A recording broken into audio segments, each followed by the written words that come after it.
So we're here on day 2 of Smart Manufacturing Week, and we have another interviewee over to the Manufacturer Media Studio. We have Graeme Ralph from the Advanced Manufacturing Innovation Centre. Look, Graeme, it's great to have you over. Thank you for coming to join us. Have you enjoyed the show so far? I'll start by asking you that.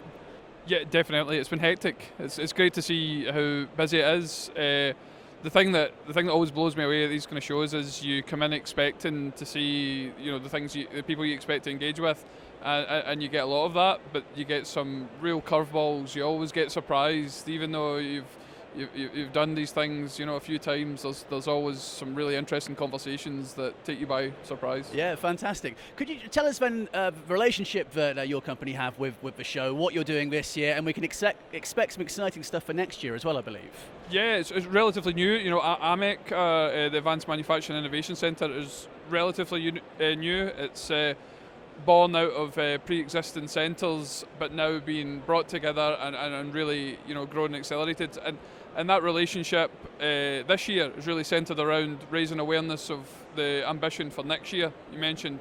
So next year we are looking to bring together a range of different technology provider solutions, be it physical, automation, manufacturing related physical solutions, as well as digital solutions, and show how the platform that our team within AMIC has been developing, our approach to rapid agnostic integration, can be deployed, and how it can benefit any manufacturer, any technology provider, to enable their product to work faster, better, and for a lower cost. Interesting stuff. And this is all around Factory of the Future, correct? Can you explain a little bit about that? Yeah, so Factory of the Future, it means a couple of things to us. It's actually the name of our new 10,500 square metre facility that we've moved into in the last few months. So it's been a chaotic time for us at the moment as we grow up. But in the context of the Smart Manufacturing Week, it's round about showing, people can see and look around and see lots of great individual pieces of technology that offer, their benefit. Factory of the Future is about showing that, all these isolated improvements are great, but the power really comes when you start integrating them together. There's a traditional way of doing that, which is limited and high cost and complex. The approach that we'll be looking to demonstrate next year is to show how that can be done better and how it enables technology rather than constrains it. It's interesting, isn't it? So do you think, is that still an issue within the industry, that companies are zeroing in on a particular technology rather than seeing it as an ecosystem of many different things? It's an easy trap to fall into. Personally, I've spent 20 years within manufacturing and been in that trap. One of the big incentives to do what we're doing is because we want to unlock, we want to see more impact, we want to see more technology being adopted. So rather than focusing on the technology itself, focus on the foundations that will enable the technology. So unlocking that is a massive aspiration for us. Yeah. Well, from your perspective and from the perspective of your organisation as well, manufacturing's been at digital transformation for a long time now. I mean, where do you see the current landscape being, and what is it that you guys are specifically trying to focus on to improve that adoption sort of across the industry? I think it's the foundation element of it. It's the unshiny element, to be perfectly honest. The shiny sells itself.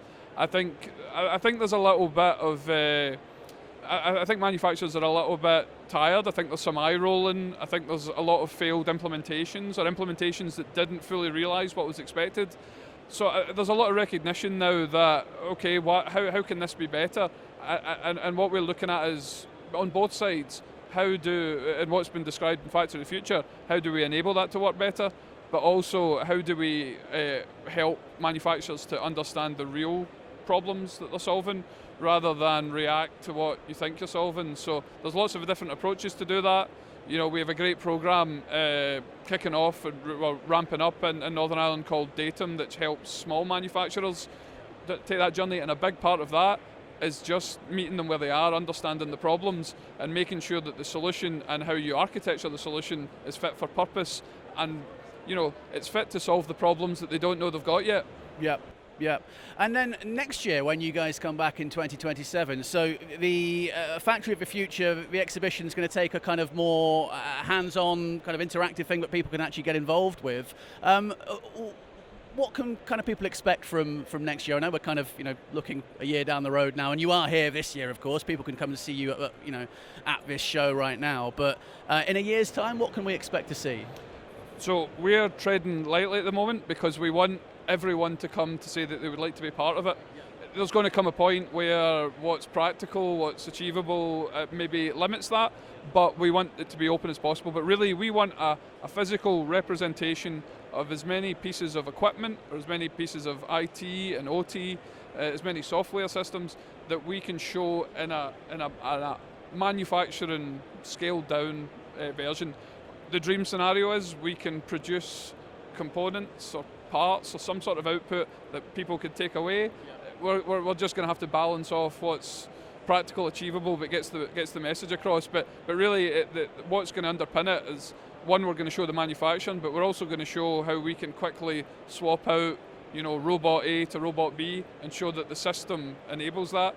Swap out, ERP system X to ERP system Y, and show that you can still run the system. The architecture allows you to do that. It's not a huge project to make that change. Yeah, fantastic. I mean, so what in particular are you kind of hoping to showcase in terms of something that people can get kind of hands-on with? What's going to be the most interesting thing, do you think? So we want to see the user comes up and has some influence on designing the component. Because one other thing that our system does is it enables the change in design and the flexibility and reconfiguration of a manufacturing system. Within the limitations, it's not going to be infinitely reconfigurable, but a design change can then be absorbed and realised, and you can get instantaneous feedback to say, yes, you might want it in titanium, you might want it with all the bells and whistles, but here's the cost, here's the lead time.